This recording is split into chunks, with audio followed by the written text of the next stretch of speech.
Hi, this is Dr. Kimberley Linert, author of Visualizing Happiness in Every Area of Your Life and host of this podcast, Incredible Life Creator. And today I have with me Miss Jennifer Beale. Hey, Jennifer. Hey, welcome. Thank you for welcoming me into your podcast. It's really great to be here. Yes, I'm so happy to have you and what we're going to talk about. So, just so people can kind of know you, I'm going to read your bio. So, Jennifer Beale, her clients call her the Queen of Connecting, a secret weapon, and an ace at matching people. Jennifer cuts through the networking confusion so you build the right connections fast. An award winning networker, her connection strategies have helped hundreds of business leaders earn hundreds of millions of dollars. For example, one professional landed a $135,000 deal in less than 14 days. That's fabulous. That was my ad. Another attended an event and landed a $4 million finance deal. Another earned $66,000 in 1 week through a collaboration. We are always networking. By being more intentional about who is in our network, we experience greater joy in all areas of our lives. Mhm. Jennifer has led workshops, trainings, and interactive keynotes at Staples Canada, boards of trades, networking groups, business development centers, colleges and universities, and at hundreds of events. Well, I would like to hear about this journey because we were talking earlier and I was saying that, as a child, I was very shy, but when you have a mission, you have to start speaking up because otherwise you can't help anyone. So tell us your story. Yeah, well, people are everything. And, having a network of people, I mean, we all have some kind of network of people that we have in our lives, right? Um, when I started out, though, I was very shy. And so people I was comfortable meeting, like that I already knew, that was fine. I could go and talk up a storm with people. But when it came to people that I didn't know, when it came to going to an event of any kind of social event where there would be people that I didn't know, I actually would avoid them. I missed out on a lot of opportunities in my career because I was afraid to go. I think it was this fear of rejection. I just have a very high aversity to rejection, which a lot of people have. So it was uncomfortable and awkward for me. And then I started this business that I have in with small business people as an entrepreneur, and I needed lots of clients. And somebody said, "Hey, why don't you go networking?" And so I did. And I was 30 minutes late. I was 30 minutes late to the meeting, which when you're shy, that is not a good way to go without being seen, right? Because I walked in and you could see people rolling their eyes, a late person, and it was annoying to them. And then I sat down and my turn came where I had to get up and introduce myself to everybody. And I can remember like I was there and I like had papers in my hand and my hands were shaking as I was reading off my introduction. And I sat down and I felt completely humiliated and I left and I'm like, I'm never doing that again. It was so uncomfortable for me. And the reality though was I'd started this business and I needed clients and it was going to networking events. This is like 25 years ago, so it's not like there was social media back then. It was either go to networking events and meet these strangers and figure that out, or I was picking up the phone and calling people I couldn't even see, and they weren't expecting my call, and they probably didn't need what I was selling, and it was just like it was clear. Okay, I'll take the less of the two situations, and I went back and I started networking with people. What really worked for me though was that I didn't do it alone. I didn't figure it out alone. I went and I had a beautiful mentor. She was the queen of networking in Canada at the time. I got her as a mentor and she taught me so much. And when she came around me and she let me be who I was and supported me, I just blossomed and I had a real knack for connecting with people. And there was another mentor that I had who taught me a lot about like engaging with people, really having deep engagement in the conversations with people and going in there and meeting people and knowing what they're doing and helping them, serving those people, serving first, not going there to be served, but go and serve first. And so it was those, first few mentors that I had that supported me so well, that became part of my network, my original network, Mhm. that like I'm in gratitude for all that they did for me. I think the work that I do today is almost a miracle that I would do this given where I come from, right? Because I now I mentor people on how to build strategic partnerships in their business so they can get more clients. It's kind of ironic, right? It The really thing I is. needed the most is what I end up doing in my life as a career. And but it was those mentors that I had and the people that they just, they didn't judge me. They supported me. Mm. And I was open to learning. I was really open to learning, and so it worked. And so here I am now. I've got a network, I don't know, something like 18,000 people, and I'm in the Toronto area in Canada, and everything I do is in like strategic partnerships and collaborations, and I enjoy meeting people that I don't know at all. These strangers, they're not strangers anymore. I warm up to people and they warm up to me and it's beautiful. And that's how we're meant to be, right? That's how we're meant to be. And then there's joy and there's happiness and connection. So that's how I kind of got to where I am right now. Yeah, yeah. Mhm. And I'm just curious, a lot of times we have the shyness because there are things that happened, as a child or growing up or experiences or even things we don't even know where they came from. Why are we reacting that way? As part of your mentorship, did you ever work on any of those personal things that just helped you feel better about yourself, or how did that work? Yeah, it was a little later on, maybe 10 or 15 years later, I actually had this epiphany. And I Mhm. realized when I look back on my life from all the experiences, when great things had happened in my life, it was because I was surrounded by great people. And when not so great things had happened in my life, it was because I was either around not so great people or I was alone. And I was making decisions and trying to find my way through life. And like, let's face it, life's not always easy. But I would back then, like I had the wrong people around me. It was not a great network of people that were supportive of me, or I was alone. And when I that pattern emerged in, just before me, and I saw all of that, it helped me become clear about being very intentional about who I am surrounding myself with, who are the people that are around me. And I can remember like some of my mentors were just people that I would meet. It wasn't necessarily official. It was just I would go out to an event and somebody would say and do something, and I just felt so good inside. And I would say something like, inside, I would say something like, I really like that. I'm going to do that for people as well. Mhm. And so people role modeled for me great ways of being with people, even though I hadn't grown up learning how to do those things. I have been able to learn it. It's a skill. Anybody can do it if I can. So Mhm. And I've read this in books or heard people say things about when you first walk into a room. So you're going to a networking event and you're at the doorway and you're walking in. How should you walk into a room? And where should your mindset be when you're walking into a room with all these possibilities in front of you? yeah. Well, I think there's kind of like three types of people that are going out to events. And the first type are people like they just network. They don't even really think very much about it. They go in and, maybe they want to socialize.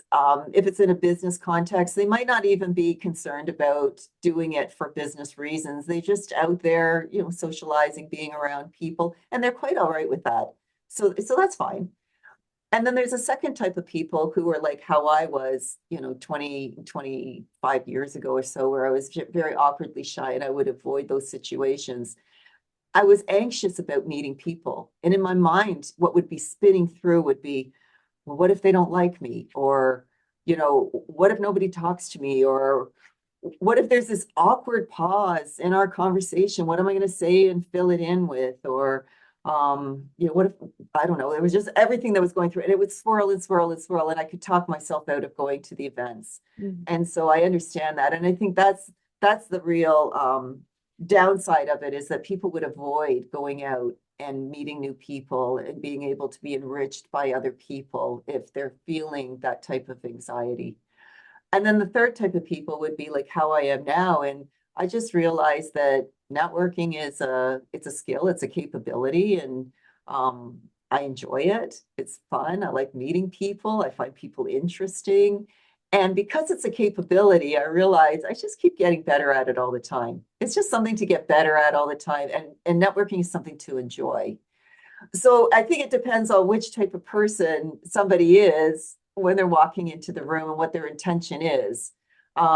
If somebody is feeling very shy and you know uncomfortable and maybe a bit anxious about it, what I would suggest is go with somebody that you know. Mm. You know, like, don't go alone. Go with somebody that you know or meet somebody there that you already know. But Mhm. let's just say you do show up by yourself and you're just feeling this anxiousness about walking into a room without people. What I would suggest you do is just pause before going in and and if you have some self-soothing, maybe you have some techniques you could share with people about to do it. But I know breathing, Mhm. imagining a great outcome is going to come from it. Mhm. Um, I know somebody who squeezes their hands and then releases them and walks in, takes a deep breath and walks into something, a situation. It's sort of like letting go, Mhm. letting go of something. I don't know, find something that you can do that would self-soothe because you're all by yourself before walking in. But take that pause, maybe go to the washroom, and just, Mhm. you know, breathe, take good care of yourself. And then when you walk into the room, what you want to be looking for is somebody who's smiling. Mhm. Neuroscience knows we have these mirror neurons in our brain. So if somebody's smiling, it's going to help us feel better. A smile means somebody is approachable. So walk up to somebody who's smiling. Mhm. And if you're in a room, nobody's smiling. I don't know, maybe you are in the wrong place and you should turn, I don't know. But I would go up to the host and I Mhm. would say to the host, hi, I'm here. I don't know anybody. Could you please introduce me to this type of person? This is who I'd like to meet here today. And then have the host, because that's the responsibility of the host, is that everybody's going to have a good time at their event. So ask for that. Another little tip is don't go up to two people talking because they could be involved in kind of a personal conversation. I was out at a indoor barbecue. We cooked a whole meal together, and I went walking up to two people who were talking, and they had a really like personal, like they were talking about things they knew and they'd be talking for a while. So I stood there and I didn't get invited into the conversation, right? It was awkward. So don't go up to two people, but look for three. Because chances are, if there's three people, two of them are actually bonding and having something to talk about. And there's a third person who is standing there, not really in the conversation. And you can walk up and start engaging with that person as well. And that can make things feel a whole lot better for you when you're going in where you're going to be accepted. Because the whole rejection thing is about not being accepted. Mhm. Yeah, that makes There's a sense. few tips. Yeah. But And then if you yeah. go there and you're starting to feel warm up and feel good and you're smiling, look around the room for somebody who's alone Mhm. and smile and walk up to them and start chatting with them. They'll warm right up to you because you're doing for them what maybe you needed others to do for you as well. And so we Mhm. learn this skill and we start extending it to others. Yeah, I love that. Yeah. Ever since I was a child, I was that child or that person that I'd always go find the person who was alone. Like looking for the underdog or whatever. I'd Yeah. always go find the person that didn't have a friend and be their friend. I think my Mhm. parents probably taught me that, but I just naturally would do it. Even though I was shy, I would go find someone else that needed to be noticed or acknowledged. Yeah. And having that empathy, right? And that compassion because we know what it feels like. Exactly. So we can look in a room and see somebody and feel that for them, and we want to go and we want to connect with them. It's a perfectly normal human thing to want to connect with other human beings. Yeah. We're social and we need each other. And the other thing I was thinking about when going into a networking meeting, so again, early on, I just want to kind of fade into the wallpaper and kind of look and see what people are doing and listen in and not really participate very much. But I learned that if I did the relaxation, whatever it would be, breathing or even listening to a, 1 minute little meditation before I even get out of my car, and then come into the doorway of the room and stand there for a minute and just pretend like I'm like I'm confident, even if I'm not feeling confident. I stand there like I'm confident, like everyone's waiting for me to come. Yeah, And I stand in the doorway pretending, basically modeling confidence, even when I don't feel it. I'm just modeling yeah. how I want to be. I want to be confident. Yeah, and each of us has a different experience going into a room like that. And I think the most important thing is for us to be ourselves and Mm, to honor ourselves and respect ourselves. And if it's uncomfortable to do something like that, then to just do a little bit of self-care, whatever that means, mm, to make ourselves feel calm. And also the other thing that's really great is that by standing in the doorway and just looking to see what's going on, instead of walking in with all this going on, like there could be people moving around, there could be somebody speaking on the stage, there can be people serving food, like there could be a lot of action in a room. mm. And to just stand and look at the room and see what's going on and then find your place in it. Go in and just, yeah, in confidence and go meet some people. Yeah, exactly. And um, being from healthcare, it's easy for me to listen and also to ask questions. And of course, people like talking about whatever they're doing or themselves. But sometimes you come up to a person that you've realized that they're not your person, Yeah. but that person isn't breathing because they're talking so fast that you couldn't say something and you can't get away. What do you do? What do you do in those situations? Yeah. So if it's just the two of you and somebody's talking like that, it really helps to actually have some questions that you can use to interject. So you might say, oh, hold on a second. I want to go back to something you were saying and Mm-hmm. ask a question about that and start directing the conversation to something else. That's one thing that you can do. What I found is that if you're not getting a connection with the person, not much is going to happen. There's no need to stay in a situation where you're just not connecting with people. And it doesn't mean there's something wrong with them, and it certainly doesn't mean there's something wrong with you. There's just not a fit.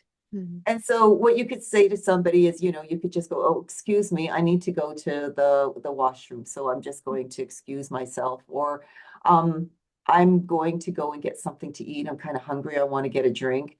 And if you want, you can say to the person, do you want to come along, with me or whatever. I mean, it depends on the person. Some people are very conscientious of others and, would not want to exclude them. So it just, again, be authentic, be your real self, and then I think there's just more of a comfort that's there and more joy that can be had in the room instead of trying to, you know, be pleasant to somebody that you're not really connecting with and wanting to carry on a relation or a conversation with. So, and I think it's fine. And there's plenty of people in the room. The other thing that I will do is I'll say, hey, I want to go and meet some more people. Do you want to come with me? Mm-hmm. And then they can come along with me, but now we're getting into a group where there's other people to talk to. And then get that, they can find somebody in the group to talk to. So go to another three people and come in and say, hi, we'd like to join you. And you can even introduce the person to everybody else. And then you can just turn to somebody else and start talking with them and break away from it. And the other thing that I always do is if somebody comes up to a group, if I'm talking, even if I'm just talking to one person, I will always create an open body position to Mm-hmm. welcome that person to come in the group. So I'm mindful of other people that might walk up and want to be included and look at them and smile, look them in the eye and smile and let them know they're welcome. Mm-hmm. So be the way we want to be. And of course, when I'm being inclusive, it calms me down and makes me feel better as well. Yes. So, um, there's a basic feeling of like who should be around us or who we want around us because, they make us feel good. We're energetic. We feel loved. We feel accepted. And then we definitely know the people that make us feel bad or down or depressed. So that's the basics of, who we want with us or who we don't as far as like energy. But what Uh, other things should we look at as far as who should be around us? I know growing up, I mm, went to church 3 times a week. We did things with our church, and then we had our 4-H group, and then we had our swim team. So we had all these groups we were part of. And I remember moving to Georgia all by myself and starting a family and being alone and going, I have no support here. So who do we want supporting around us? What kind of people and in what situations? Yeah, well, I think that we always need to have people around. So whatever we're going through, whether it's joyful time or it's a time that's tougher, we need to have people around us. It's very important for our well-being. And loneliness right now is considered a global crisis by the United Nations. Something like 1 in 25 people in the world just don't have that solid, foundation of people that if their world bottomed out, they could turn to them. I mean, it doesn't 1 in 4 people, that's a lot of people. And we also know from the studies that are done that being lonely is the equivalent of smoking like 15 cigarettes a day. It has health consequences for us. People get sick, they don't recover as fast when they're in isolation. So we want to be connected to other people always. That's always. I think it's important for individuals to realize how much social time you need. Like everybody has different social needs. And I'm not a big fan of this whole introvert extrovert thing. Like extroverts love to be with people and introverts don't. What I think it's more is a continuum of energy, and people have different energies. And so I like a lot of solitude, although I can appear like I'm very extroverted as well. I like to be with people, but I also need to have my solitude. So I think this is personal. And I think just to be mindful and aware and respectful of ourselves, self-respect always about what we need. And when you're spending too much time with people, you feel it. You're like, oh, I need to go and have a little bit of alone time, and that's quite fine. And I actually like the idea of when we are feeling lonely, it's a perfectly normal feeling. What it is our inside saying, time to go be with people. So Mm-hmm. just go be with people when we're feeling lonely. Then we can get into, though, the people themselves, who we are being surrounded with. Like sometimes people work in a workplace, and you don't get to choose who the other people are you're around. And sometimes some of those people don't raise you up. Sometimes some of those people say things, or maybe they're gossiping, or they're saying negative things around, or maybe they're very negative, and we are affected by other people. If we spend a lot of time around other people who are like that, we do start to become like that. We know that now. The neuroscientists are showing that in scientific studies.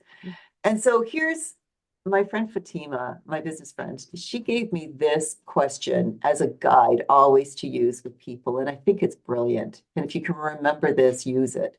And that is when you're with somebody, ask this question. Do I like who I am when I'm with them? Simply, do I like who I am when I'm with this person?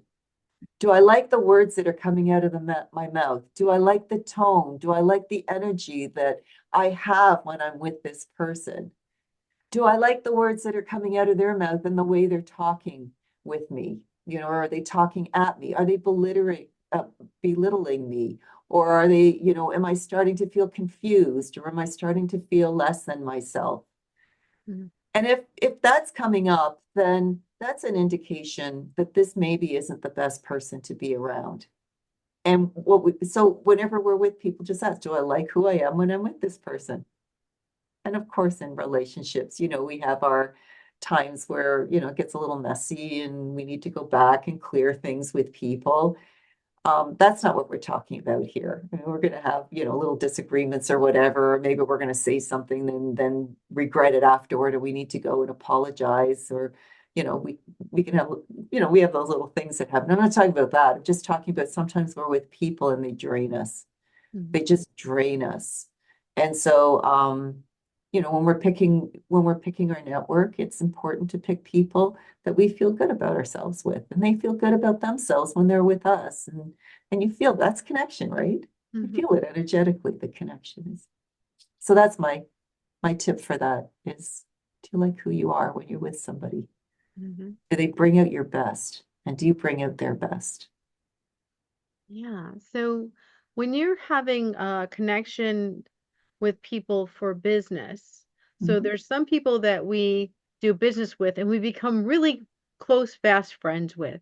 And there's some mhm, people we do business with and we enjoy doing the business part, but when we're not doing business, we're not really hanging out with them. mhm, Um, so how should we choose who we do business with? Because I know being in healthcare, if we have people come in to the office, I'm an eye doctor, they come into the office and they're crabby and they're mean to my staff. I just wish they would go to another doctor. I don't mind if they want to go somewhere else because I'd rather not serve them. If they're going to be Mhm. crabby and mean to, especially will be mean to the staff if they usually come in, they're all nice to the doctor, but they're mean up front. So I'd rather they just go somewhere else to get their eyes checked. I don't want to do business. Yeah. So how do you choose the people? Well, I think for some people, there's a practicality to it that they need to make a certain amount of money, and maybe they need to work in a company where they're working with people that don't bring out their best, you know? And so the way to counteract that is to make sure that outside of our work environment, we have people that we raise up and they raise us up as well. We've got to have healthy people that care about us, that want our best, that help us grow into being the best version of ourselves. We must have that to counteract the other people. So that's a decision. Like I'm blessed. I get to work with the most incredible people in my business, and it is by choice. It hasn't always been that way. So I think the important thing is that we have enough of the good around to counteract if we are with people that seem to be draining. I think the other thing is, with self-respect and self-care, that to make sure that we're rested, that we're taking good care of ourselves nutritionally, to make sure that we're having some activities in our life that we enjoy, that we're not getting to that point where we're really drained. And I have found that my ability to be with people who are maybe not, we're not connecting well, but my ability to be with those people is much higher if I'm taking good care of myself. Mhm. So there's a number of things that we can do to raise ourselves up. And if we find ourselves in a situation where we're just feeling really, really drained by someone, it depends on how long. Like if you're caring for somebody medically, then you need to be responsible for that appointment. But as soon as the appointment's over, what could you do to go and restore yourself? We kind of have a list of things that strengthen. And I was recently reading this study that said that the number one thing that will make us calm our nervous system down is being with healthy people, Mm. more so than meditation and any other self-soothing method that we have come upon. The number one is actually being with really healthy people. And they even shown that if you think about a great experience with somebody, it can change how you are experiencing the situation. So there's a number of things we can do with people, and we can also have these techniques where we can comfort ourselves in situations and get ourselves out. Makes sense. Yeah. I'm a few weeks ago I had someone on the podcast and she had something called Share the Care. Mm. And it started out because they had a friend that was very ill and they didn't know how long they were going to live. And they put together a group of their friends and they'd have two people who would go and visit that friend every week. And then those people would switch, but those two people were in charge to find out what it is that person needed that week. And then they tell the other six people, we need grocery shopping, we need the house clean, we need this medicine picked up. And they were sharing the help. And I was thinking, gosh, if we all had that kind of help, even when we're not sick, if we just had that kind of support around us, when people are saying, how can I help you? And if we all did that for each other, how would that be? That is beautiful. That's ingenious. Like that is just so smart to do something like that. We haven't always been so independent, self-sufficient. That is something that's been building and building and building probably over like the last 50, 70 years and has been, at least in our part of the world here in North America, has become the dominant way of being. And we live in small, like nuclear families, or I live alone. So it's really a matter of you know things have changed and things are different. And also with this mindset of being self-sufficient, independent, to be successful, which is really a myth, Mhm. but it is ingrained in this culture. And so what ends up happening is when we think that way, that we have to do it, it becomes awkward to ask other people for help when we need it. Mhm. And I love this idea. I don't know who came up with it, but I love this idea that there would be a number of people to share with other people. And I think it would really just start with somebody having a conversation with others and saying, what do you think about this idea? What would you like to form a group? Because not everybody has close family that can help take care of them, nor is that necessarily the ideal anyway. It's good Mhm. to have expanded. Yes. So now I'm wondering, when I was reading your bio, you were putting people together and they were making big deals, big Yeah. connections, making fireworks happen. So how do you match people up and what is your skill? How do you do that? Yeah, it's really a matter of being interested in other people, being curious about them, and then listening to what they say they need and being generous. Being generous. And again, I said this comes from the gratitude I have for the people who have helped me, who have done this for me, who role modeled this for me, who helped me when I was starting out. Mhm. So to give back, to play it forward, and also to come from this place of generosity. There's a number, I mean, everybody has limits in their time and their energy and their money. And so it's what's not being asked is to drop everything and start giving to people at our own expense, but to give what we can give to other people, to share what we can. And it starts by being generous, just having a mindset, a heart of that's aligned with being generous with people, to give, whether it's our time, whether it's our money, or it's our energy, our ideas. And so to be willing to share with other people always. That would Exactly. be that would be like just make it a way of living. It's a way of life. It's a daily practice. Can you find ways that you can give to other people? Who can you give to today? Make it a game. How many people can you give to today? Mhm. And sometimes it's just something simple. Sometimes giving just means walking down the street and smiling at someone or saying hi or, seeing someone that needs help with their groceries and helping them get a cart. Mhm. All those little things are really helpful. And when it comes Kind to word. business, like you said, little ideas Yeah. that you can help people with that they didn't think of that could change their business. hmm And listening to people, like when people want to talk. The pandemic did things to people, in isolation that I think we're still feeling the reverberation from all of that isolation and downtime. And some people got in the habit of being more isolated. And sometimes when I'm with people, I find, there's a person that is talking a lot. And instead of being annoyed by it, I say, this is probably somebody who hasn't had enough people around them to be able to share.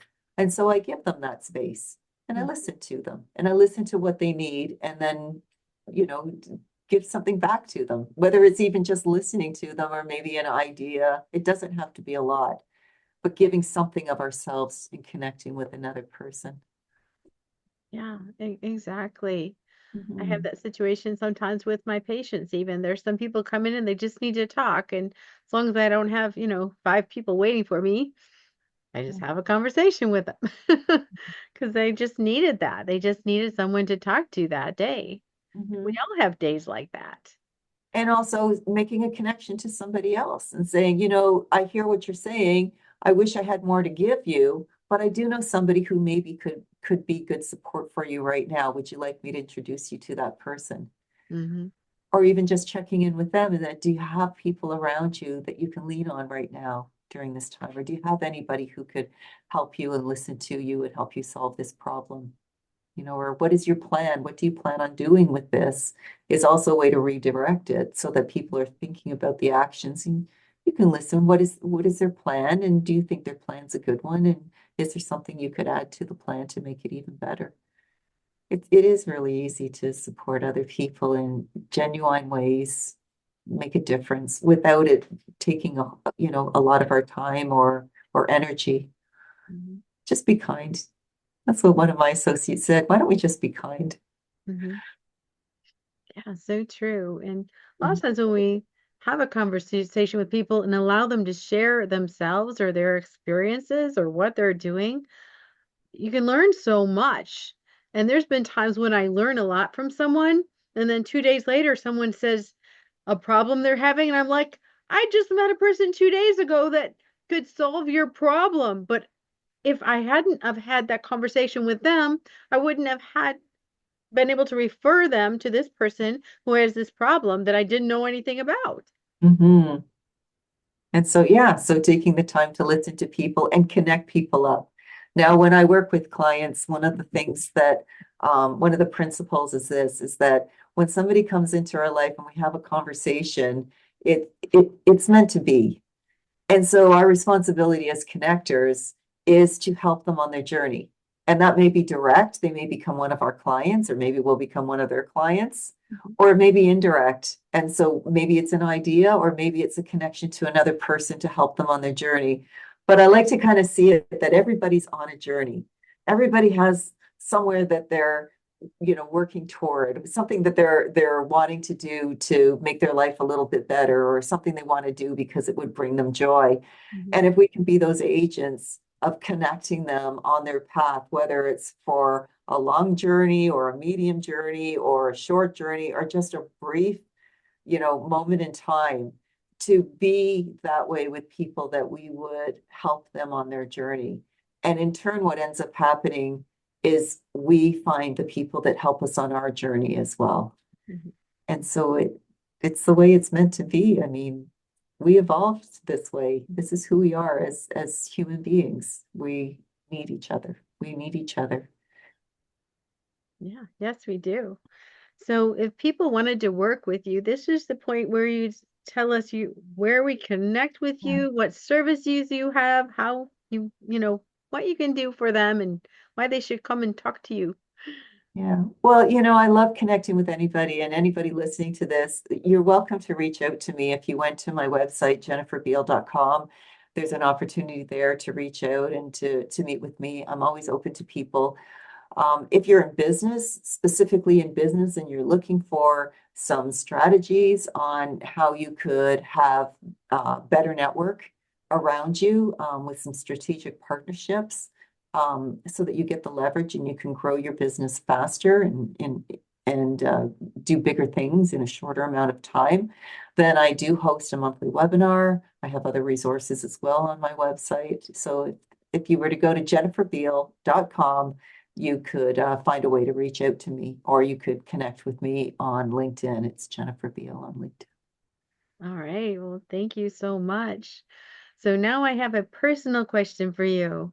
Yeah, What gives you the most happiness and fulfillment in your life at this point? yeah. What gives me the most joy right now in my life is the closeness that I have in my relationships. My mother, we weren't always well connected, but 20 plus years ago, we reconciled, and that relationship's very important to me. That brings me a lot of joy, spending time with my mother and also the rest of my family. What also brings me joy is in my neighborhood. My neighbors are very hospitable, and so we have these get-togethers, and it's just nice to go and see people that I wouldn't normally meet in business, but they happen to be my neighbors. And I also, I'm a gardener. I love to garden, so I belong to a master gardening club. Again, everything that I'm doing, the greatest joy I get is being with people, and just sharing time, sharing life together brings me my happiness. All right. Well, thank you so much for being on the podcast and sharing all your wisdom. Thank you so much for having me, Kimberly. It's been a joy. So I have one last question before we finish. Mhm. What is your best advice on living an incredible, amazing life? The incredible, amazing life is to dream big, to have an open heart, and to have lots of great people around. All right. Well, thank you so much, Jennifer. Thank you very much, Kimberly, for having me on. It's been really good talking with you about this. Thank you. We'll talk to you again soon. Thanks.